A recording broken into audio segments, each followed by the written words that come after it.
Hello everyone, welcome to my YouTube channel. तो पिलाने आज मैं देखा +3 सेकेंड सेमिस्टर कोर 4 बुक रो यूनिट 1 मध्ययुगीय ओडिया साहित्यर पृष्ठभूमि। मध्ययुगीय ओडिया साहित्यर पृष्ठभूमि ओडिया साहित्य रीतियुग सप्तदश शतक आरंभ होइथिले मध्य यार प्रस्तुति थिला बहु पूर्वरु। आदिकवि सारला दास समय रे एहा सकाशे क्षेत्र प्रस्तुत होइथिला। ओडिया साहित्यर एक विकसित रूप प्राय पंचदश शताब्दी बेलू होई न थिला। प्रथमे एही काल रे आदिकवि सारला दास आविर्भाव ओडिया साहित्यर मर्यादा वृद्धि रे सहायक होइछि, एथिरे संदेह नाही। संस्कृत भाषा रे रचित ग्रंथमान पंचदश शतक बेलू विशेष आदर लाभ करिथिला। संस्कृत देवभाषा और एहाकु श्रवण कले मनीष पवित्र होइथाय। ए धारणा एबे भी ओडिशार ग्रामांचल रे मजागत। सारला दास महाभारत रचना हुए तो होई पारे संस्कृत भाषार महाभारत अनुकरण रे रचना करिसेंती। सारला दास प्रादेशिक भाषा रे महाभारत लेखि निजर वैप्लविक भावनार परिचय देइछंती। सत्य से केउ भाषा रे लिखिथिले ना सारला दास प्रादेशिक भाषा रे महाभारत लेखि निजर वैप्लविक भावनार परिचय देइछंती, किंतु से थिले काया मनकाव्यर संस्कृत प्रेमी। कारण जयदेव गीत गोविंद, वर्णिता उपमा, विष्णु दशवातर वर्णना और कृष्ण परकिया प्रीति प्रभृति सारला दास महाभारत रे देइछंती। महाभारत किए लिखिथिले ना सारला दास। उदाहरण स्वरूप निष्कलंक चंद्रतुल्य देखागला काय, अभिनव सुंदर से महादेव प्राय। एठार अभिनव जलधर सुंदर को गीति गोविंदरू ग्रहण करी तांकर महाभारत रे प्रयोग कला बेले लिखिछंती। अभिनव सुंदर सुतरां संस्कृत साहित्यर सुखरिकता और भाव सौंदर्य प्रथम पुराण और संत साहित्य माध्यम रे ओडिया साहित्य को प्रवेश करथिला। षोडश शताब्दीर साहित्यिक जुग थिला। ज्ञान, भक्ति, भगवान, आत्मविषयक धर्म दर्शन, आध्यात्मिक प्रेरणा, धर्म जिज्ञासार समय खंड। उत्कलर पवित्र धर्मपीठ श्री जगन्नाथ धाम पुरुषोत्तम क्षेत्र को अति पुरातन कालरू विभिन्न धर्म ध्वजी सेमानक प्रचारित धर्मर प्रसार उद्देश्य समागत होउथिला। द्वादश शताब्दीर कवि जयदेव गीत गोविंदरे प्रचारित राधाकृष्णकर काव्यिक छांदयित राधाकृष्ण प्रेमलीला। षोडश शताब्दीर प्रारंभ में श्री चैतन्य उत्कल आगमन और गजीय वैष्णव धर्मर प्रचार एवं राय रामानंद ठारू मधुर प्रेमलीला संबंधी तत्व दीक्षा उत्कल भूमि रे धार्मिक आंदोलन को अधिक जीवंत और स्पष्ट रूपे देइथिला। अनुवाद और अनुसरण रे क्षेत्र रे एमाने नूतन प्रकाश कराइला। फलत एमानक रचित रामायण, भागवत, हरिवंश, गीता, संहिता, भजन, जणाण और मालिका आदि सारस्वत गुड़िक उत्कलर गण जीवनधारा को प्रभावित थिला। पंचसखांक परिचित ज्ञान मिश्रा भक्ति, आणाकर साधन तत्व एवं शून्यवादी चिंताधारा मध्य उत्कलवासी स्व आध्यात्मिक बुभुक्षा को प्रशमित करने को प्रयासी होइथिले। नूतन शैलीर काव्य कोणार्करे ओडिया मध्यकालीन साहित्यर सभाराजी बहुगणित हेबाकू लागिला। ओडिया साहित्य रीतियुगर जो वर्णना, छंद, वैचित्र्य प्रभृति परिलिखित होइथाय से सबू षोडश शतक कवि शिशुंकर देव दुर्लभंक लेखनी रे देखिबाकू मिलिथिला।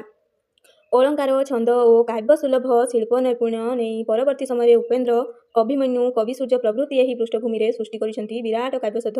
बोध हुए सप्तदश शतकरे एहीपरि संस्कृत प्रतिस्पर्धी रीतिकाव्य रचनार आवश्यकता दीनकृष्ण, उपेन्द्र, सदानंद, कवि सूर्य प्रमुख उपलब्ध करथिले। तो पिलामाने आमे नेक्स्ट देखिबा ओडिया मध्यकालीन साहित्य बा रीतियुगर समय सीमा।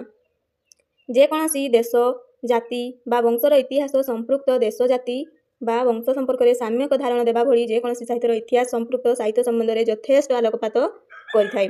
देश, जाति बा वंशर इतिहास रे आलोचना सुगमता निमित्त आवश्यक विवरणी को कालानुक्रमे विभिन्न विभाग रे विभक्त करा जाई थाए। सेहीपरि साहित्यर इतिहास रे स्थानित देखिबाकू मिलिथिबा विवरणी गुडी को कालानुक्रमिक करा जिबा सर्वदा आवश्यक। तो पिलाने गवेषक श्री तारिणी चरणरथ स्वचरित पुस्तक उत्कल साहित्यर इतिहास रे ख्रीष्टाब्द 1700 रु 1850 मध्य समय को उपेन्द्र बा काव्ययुग नामकरण करी अछंती। उपेन्द्र भोजक रचनावली ओडिया साहित्य को आशातीत भाव में समृद्ध करिथिबारु एहार एपरि नामकरण करा जाइथिबार कथा श्रीरथ कहती। पंडित विनायक मिश्र स्वरचित ओडिया साहित्यर इतिहास ग्रंथ रे ए जुगर कौनसी निर्दिष्ट समय निर्धारण न करी केवल प्रमोद साहित्य नामांकन करिसेंती।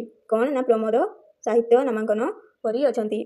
ଆଲୋଚକ ସୁରେନ୍ଦ୍ର କୁମାର ସ୍ୱରଚିତ ପୁସ୍ତକ ଓଡ଼ିଆ ରୀତିକାବ୍ୟର ଭିତ୍ତି ଓ ଭୂତିରେ ଏକ ଯୁଗର ସୀମା ଦର୍ଶାଇ ଉଲ୍ଲେଖ କରିଛନ୍ତି। ଓଡ଼ିଆ ସାହିତ୍ୟର ଇତିହାସ ପରମ୍ପରାରେ ସାରଳା ଦାସଙ୍କଠାରୁ ଊନବିଂଶ ଶତାବ୍ଦୀ ପର୍ଯ୍ୟନ୍ତ ଓଡ଼ିଆ ସାହିତ୍ୟର ବିକାଶ ଧାରାକୁ ରୀତି ସାହିତ୍ୟ ଦୃଷ୍ଟିକୋଣରୁ ସ୍ଥଳତଃ 3 ଗୋଟି ଭାଗରେ ବିଭକ୍ତ କରାଯାଇ ପାରେ। କେତେ ଗୋଟି ନା 3 ଗୋଟି।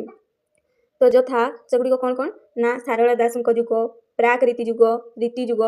ସାରଳା ଦାସଙ୍କ ଯୁଗ 1500 ଶତାବ୍ଦୀକୁ ଆମେ ସାରଳା ଯୁଗ ବୋଲି କହିଥାଉ। 1500 ଶତାବ୍ଦୀର 1700 ଶତାବ୍ଦୀ ଯାଏଁ ପ୍ରାକ୍ ରୀତି ଯୁଗ ବୋଲି ଆମେ କହିଥାଉ। ରୀତି ଯୁଗ ହେଲା 1700 ଶତାବ୍ଦୀରୁ ଆଧୁନିକ ଯୁଗ ପର୍ଯ୍ୟନ୍ତ। କାବ୍ୟ ସାହିତ୍ୟର ମଧ୍ୟାହ୍ନ କାଳ ଭାବେ ଚିହ୍ନିତ କରାଯାଇ ପାରିବ। ଆଲୋଚକ ଡକ୍ଟର କୃଷ୍ଣଚନ୍ଦ୍ର ପ୍ରଧାନ ତାଙ୍କର ଓଡ଼ିଆ ରୀତି ସାହିତ୍ୟ ପରମ୍ପରା ପୁରୋଦୃଷ୍ଟି ଷୋଡ଼ଶ ଶତାବ୍ଦୀର ଆଦ୍ୟ ଭାଗରୁ ଏହି କାଳ ବିକାଶ ଲାଭ କରିଥିବା କହିଛନ୍ତି।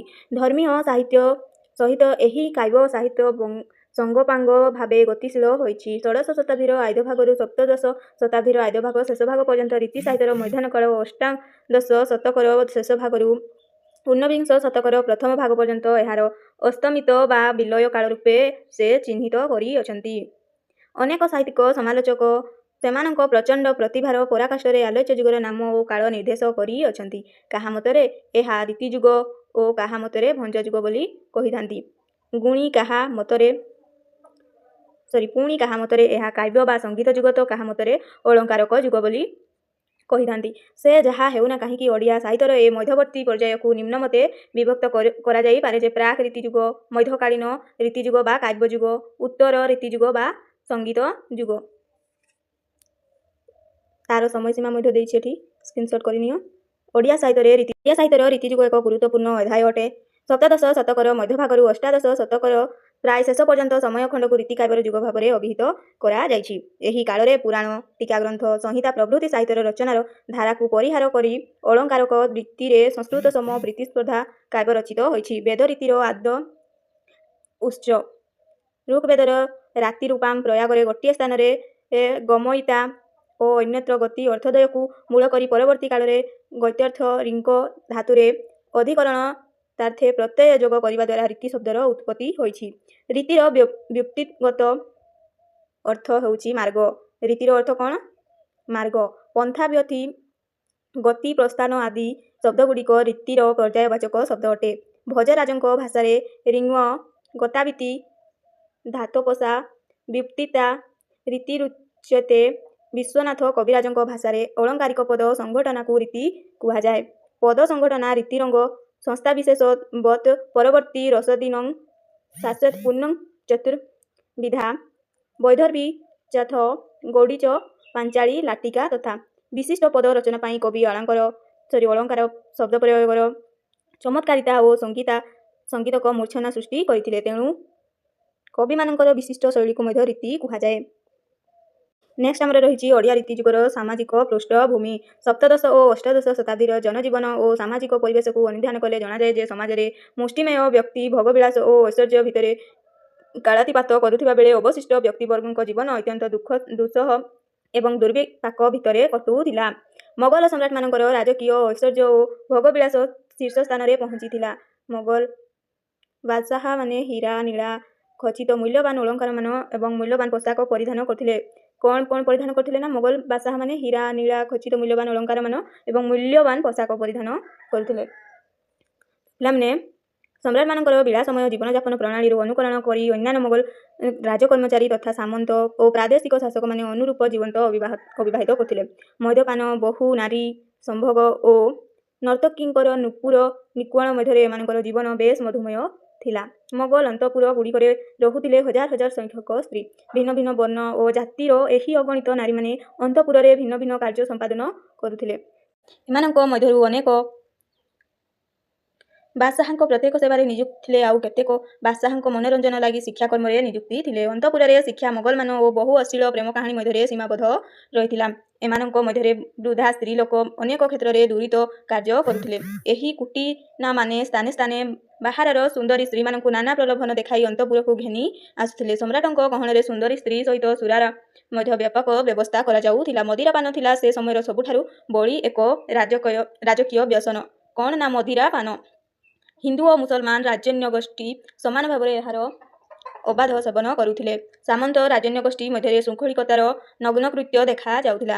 ସୈନିକ ଶିବିରଗୁଡ଼ିକରେ ବେଶ୍ୟା ଗୋଷ୍ଠୀର ଥିଲା ଅବାଧ ଓ ପ୍ରବେଶାଧିକାର। ଆଲୋଚକଳରେ ରାଜଦରବାରମାନଙ୍କରେ ପ୍ରେମ ପ୍ରଣୟ ଭିତ୍ତିକ କାବ୍ୟମାନ ଚର୍ଚ୍ଚା କରାଯାଉଥିଲା। ଶୃଙ୍ଗାର ରସଭିତ୍ତିକ କାବ୍ୟମାନ ଚର୍ଚ୍ଚା କରାଯାଉଥିଲା। ଶୃଙ୍ଗାର ରସଭିତ୍ତିକ ପରିଚର୍ଚ୍ଚାରେ ସାମନ୍ତ ଗୋଷ୍ଠୀ ବ୍ୟସ୍ତ ରହୁଥିଲେ। ଦରବାରରେ ସ୍ଥାନ ପାଉଥିବା କବିମାନେ ନାରୀର ଅଙ୍ଗ ସୌଷ୍ଠବ ବର୍ଣ୍ଣନା ପ୍ରେମମୟ ରଚନାରେ ନିଜର ପାରଦର୍ଶିତା ଦର୍ଶନ କରୁଥିଲେ। ରମଣୀୟ ରୂପଚର୍ଚ୍ଚା କବିମାନଙ୍କର ପ୍ରଧାନ ଅଭିମୁଖ୍ୟ ଭାବରେ ସ୍ଥାନ ପାଇଥିଲା। ରୀତି ସାହିତ୍ୟରେ ସମକାଳୀନ ସାମାଜିକ ପରିବେଶ। ମୋଗଲ ଓ ସାମନ୍ତବର୍ଗଙ୍କ ସହିତ ସାହିତ୍ୟର ସଂଯୋଗରେ ଏକ ନୂତନ କାବ୍ୟ ସମ୍ପଦନର ଜନ୍ମ ହେଲା, ଯାହାର ଗ୍ରାହକତ୍ୱ ସାଜିଲା ସାରସ୍ୱତ ବୃତ୍ତର କେନ୍ଦ୍ରବିନ୍ଦୁ। ବିଦଗ୍ଧ କବି ଅଭିମନ୍ୟୁଙ୍କ ଭାଷାରେ ଭାବେ ବୈଶ୍ୟ ପରାଏ ମେଲିଛି ପସରା ଭାବ ସବୁ ଦ୍ରବ୍ୟକୁ ଗ୍ରାହକ ଲୋଡ଼ା ପରା। ଯଥାର୍ଥରେ ଭାବଦ୍ରବ୍ୟର ବିନିମୟ ନିମିତ୍ତ ଉପଯୁକ୍ତ ଗ୍ରାହକର ଆବଶ୍ୟକତା ସର୍ବୋଦୟ ଅନୁଭୂତି। ଯଥାର୍ଥରେ ଭାବଦ୍ରବ୍ୟର ବିନିମୟ ନିମିତ୍ତ ଉପଯୁକ୍ତ ଗ୍ରାହକର ଆବଶ୍ୟକତା ସର୍ବୋଦୟ ଅନୁଭୂତି। ତଦନୁରୂପେ ତତ୍କାଳୀନ ରାଜା ମହାରାଜା ନବାବ ବାଦଶାହ ସାମନ୍ତ ରାଜା ଜଣେ ଜଣେ କାବ୍ୟ ରସିକ ବୁଦ୍ଧଜନ ଯେଉଁମାନେ ହିଁ ପୁଣ୍ୟ ପସରାର ଉପଯୁକ୍ତ ମୂଲ୍ୟାଙ୍କନ କରିପାରିଛନ୍ତି। ସେଥିପାଇଁ ମଧ୍ୟକାଳୀନ ଓଡ଼ିଆ କାବ୍ୟ ସାହିତ୍ୟରେ କେବଳ ରସିକ ପଣ୍ଡିତ କବିଦ ସୁଜ୍ଞାନୀ ସୁଧୀ ବୁଦ୍ଧଜନ ଓ ବିବେକୀଙ୍କ ପ୍ରୀତି ସମ୍ପାଦନ ପାଇଁ କବି ତାର କାବ୍ୟରୂପକ ମୂର୍ତ୍ତମନ୍ତ କରି ଗଢ଼ି ତୋଳିଛି। ଓଡ଼ିଆ କାବ୍ୟ ସାହିତ୍ୟରେ ରୀତିଯୁଗର ଉନ୍ମେଷ ବେଳକୁ ଘୁମୁସରର ରାଜକବି ଧନଞ୍ଜୟ ଭଞ୍ଜଙ୍କ ଜୀବନର ବିଳାସ ପ୍ରତି ବିଭତ୍ସତାପୂର୍ଣ୍ଣ ଜୀବନଧାରା ମୋଗଲ ଦରବାରରେ ବିଳାସିତ ଭାବରେ ଏକାନ୍ତ ପ୍ରଭାବିତ ହୋଇଥିବାର ଦୃଷ୍ଟାନ୍ତ ଦେଖିବାକୁ ମିଳିଥାଏ। ଅନୁଜ ଗୋବିନ୍ଦ ଭଞ୍ଜଙ୍କୁ ଥାଟରାଜ ରୂପେ ନିଯୁକ୍ତି କରି ଏବଂ ତାଙ୍କ ଉପରେ ରାଜ୍ୟଶାସନର ସମସ୍ତ ଦାୟିତ୍ୱ ନ୍ୟସ୍ତ କରି ସେ ନିଜେ ଆମୋଦ ପ୍ରମୋଦ ଓ ଭୋଗବିଳାସରେ ତଥା କାବ୍ୟ ସାହିତ୍ୟ ଚର୍ଚ୍ଚାରେ ଲିପ୍ତ ରହୁଥିଲେ। ତାଙ୍କର ଦରବାର ହେଲା ବିଳାସମୟ ସଙ୍ଗୀତ ଚର୍ଚ୍ଚାର ପ୍ରଧାନ କେନ୍ଦ୍ର ଓ ସେଥିରେ ନାନା ଧରଣର ବାଦ୍ୟଯନ୍ତ୍ର ଯଥା ବୀଣା ସିତାର ପଖୋଜ ଖଞ୍ଜଣି ଆଦିର ବ୍ୟବହାର ଥିଲା। ଅନ୍ତଃପୁର ଭିତରେ ସଙ୍ଗୀତର ମୂର୍ଚ୍ଛନା ବାଦ୍ୟଯନ୍ତ୍ର ଥିଲା ଯଥା ବୀଣା ସିତାର ପଖୋଜ ଖଞ୍ଜଣି ଆଦିର ବ୍ୟବହାର ଥିଲା। ଅନ୍ତଃପୁର ଭିତରେ ସଙ୍ଗୀତର ମୂର୍ଚ୍ଛନା ଓ ଭକ୍ତ ସମସ୍ତ ବାଦ୍ୟଯନ୍ତ୍ରର ତାଳେ ତାଳେ ସାତକଡ଼ି ନାଚୁଣୀ ନୃତ୍ୟ କରୁଥିଲେ। ରାଜାଙ୍କର ମନୋରଞ୍ଜନ ଉଦ୍ଦେଶ୍ୟରେ ଧନଞ୍ଜୟ ଭଞ୍ଜଙ୍କର ବ୍ୟକ୍ତିଗତ ସମ୍ଭୋଗ ଲାଗି ଅନ୍ତଃପୁର ବାହାରେ ସାତକଡ଼ି ଗଣିକା ରକ୍ଷିତା ସ୍ୱରୂପ ରହିଥିଲେ। କେତୋଟି ନା 7 କଡ଼ି। ସେ ଗୋଟିଏ ଜଗତି ନିର୍ମାଣ କରି 70,000 ଟଙ୍କା ବ୍ୟୟ କରିଥିଲେ। କେତେ ଟଙ୍କା? 70,000। ଏହି ଜଗତିର ଖଟଦଳି ବଙ୍କିଆ ବନ୍ଧା ହୋଇଥିଲା ଓ ସେଥିରେ ନବରତ୍ନ ଖଚିତ ନାନାବିଧ କାରୁକାର୍ଯ୍ୟ ଶୋଭା ପାଉଥିଲା। ଏସବୁ ତାଙ୍କର ବିଳାସମୟ ସମ୍ଭୋଗବୃତ୍ତିର ନିଦର୍ଶନ ହେଲେ ମଧ୍ୟ ସାମାଜିକ ଭାବରେ ଯୌନ ଆଚରଣର ଯଥୋଚ୍ଛତି ଓ ଭ୍ରଷ୍ଟାଚାରର ସଂକେତମାନ ବହୁ ତଳକୁ ଚାଲି ଯାଇଥିବାର ଜଣାଯାଏ। ସେତେବେଳେ ଓଡ଼ିଶାର ରାଜପରିବାର ଗୁଡ଼ିକରେ ମୋଗଲ ଦରବାରୀ ପ୍ରଭାବରେ ବହୁ ପତ୍ନୀକତା ଆଦର୍ଶ ରୂପେ ବିବେଚିତ ହେଉଥିଲା। ବହୁ ବିଭତ୍ସ ଘଟଣାବଳୀରେ ରାଜ ଅନ୍ତଃପୁର ଗୁଡ଼ିକ ଥିଲା ଏକାନ୍ତ କଳୁଷିତ। ଭଞ୍ଜ ରାଜବଂଶରେ ଏହି ବିଭତ୍ସିତା ଚରମ ସୀମାକୁ ସ୍ପର୍ଶ କରିଥିଲା। ରୀତି ସାହିତ୍ୟରେ ସାମାଜିକ ରୀତିନୀତି। ସାମନ୍ତ ବାଦଶାହମାନଙ୍କ ସାହଚର୍ଯ୍ୟରେ ହେଉ ବା ନ ହେଉ ରୀତି ସାହିତ୍ୟ କିନ୍ତୁ ବିଦଗ୍ଧ ମଣ୍ଡଳୀ ପାଇଁ ଉଦ୍ଦିଷ୍ଟ ଥିଲା। କାହା ପାଇଁ? ବିଦଗ୍ଧ ମଣ୍ଡଳୀ ପାଇଁ। ଏଥିରେ ଦିନଜନର କଥା ନଥିଲା। ଆଲୋଚକ ଡକ୍ଟର ଅସିତ କବି କୁହନ୍ତି, ରୀତି ସାହିତ୍ୟ କଳ୍ପଲୋକର ବିଳାସ ବ୍ୟଞ୍ଜନ ହୋଇପାରେ ମାତ୍ର ଏହା ମଧ୍ୟରେ ପ୍ରତିନିଧିତ୍ୱ ହେଉଛି ଉତ୍କଳୀୟ ଜନଜୀବନର ରୀତି ନୀତି ଆଚାର ବିଚାର ଓ ଯୁଗ ଯୁଗର ପରମ୍ପରା କ୍ରମେ ସୁସଞ୍ଜିତ ସମାଜ ଜୀବନ ସାଂସ୍କୃତିକ ଚଳଣି ସକଳ। ଏକ ସମ୍ଭ୍ରାନ୍ତ ପରିବାରରେ ସମ୍ଭୋଗତୃଷ୍ଣା ଚରିତାର୍ଥ କରିବା ପାଇଁ କେବଳ ଇନ୍ଦ୍ରିୟ ଗ୍ରାହ୍ୟ ରୂପେ ଓ ସ୍ପର୍ଶ ଯେ ଉପଜୀବ ଯୋଗାଇଥିଲା ତା ନୁହେଁ। ଏହି ଇନ୍ଦ୍ରିୟ ତୃଷ୍ଣାରେ ଜାଗ୍ରତର ଚିତ୍ର ବହନ କରିଥିବା କାବ୍ୟ ସାହିତ୍ୟ ମଧ୍ୟ କଳ୍ପନା ଓ ସ୍ୱପ୍ନରେ ବୁଡ଼ି ରହିବା ଆକାଂକ୍ଷାକୁ ବହୁଗୁଣିତ କରିଥିଲା। ମାତ୍ର ଏ ସକଳ ସ୍ଥିତି ସତ୍ତ୍ୱେ ମଧ୍ୟଯୁଗୀୟ କାବ୍ୟର କେବଳ ସମାନ୍ତବାଦୀ ସମାଜର ଚିତ୍ର ନାହିଁ, ସାଧାରଣ ଜନଗଣର ଚିତ୍ର ମଧ୍ୟ ରହିଛି। ଯଦିଓ ସାଧାରଣ ଜନମାନସର ଚିତ୍ର ରହିଛି, ତାହା କିନ୍ତୁ ଜୀବନାଦର୍ଶକୁ ନେଇ ନୁହେଁ ବରଂ ସାମାଜିକ ରୀତିନୀତି ପ୍ରଥା ପରମ୍ପରା ଆଦିର ଆଧାରରେ କାବ୍ୟଗୁଡ଼ିକ ସ୍ୱୟଂସମ୍ପୂର୍ଣ୍ଣ ହୋଇଛନ୍ତି। କାହାଦ୍ୱାରା ନା? ରୀତିନୀତି ପ୍ରଥା ପରମ୍ପରା ଦ୍ୱାରା। ଯେମିତି ଶିଶୁଟିଏ ଜନ୍ମ ହେଲା ପରେ ଜନ୍ମୋତ୍ସବ ପାଳନ ବିଧି, ବାତ୍ସଲ୍ୟ ସ୍ନେହର ଉତ୍ତାଳ ତରଙ୍ଗ, କନ୍ୟାର ନବପୁଷ୍ପବତୀ ପ୍ରସଙ୍ଗ, ବେଶ ବର୍ଣ୍ଣନା, ବିବାହ, ଦାମ୍ପତ୍ୟ ପ୍ରେମ, ଜ୍ୟୋତିଷ ବିଦ୍ୟା, କର୍ମ ଓ ଜନ୍ମାନ୍ତରବାଦ, ଖାଦ୍ୟପେୟ, ପର୍ବପର୍ବାଣୀ ଓ ଓଷାବ୍ରତ ଇତ୍ୟାଦି ସାମାଜିକ ଚଳଣି ମାନେ ରୀତି କାବ୍ୟରେ ଗୁରୁତ୍ୱପୂର୍ଣ୍ଣ ସ୍ଥାନ ଅଧିକାର କରିଛି। ସେସବୁ ସାମାଜିକ ଆଚାର ବିଚାର ସମ୍ପର୍କରେ ଆମେ ନିମ୍ନମତେ ଆଲୋଚନା କରିପାରିବା। ନେକ୍ସଟ ଭିଡ଼ିଓରେ ଦେଖିବା ଆମେ ଶିଶୁର ଜନ୍ମୋତ୍ସବ ଓ ନାନାବିଧିର ପାଳନ।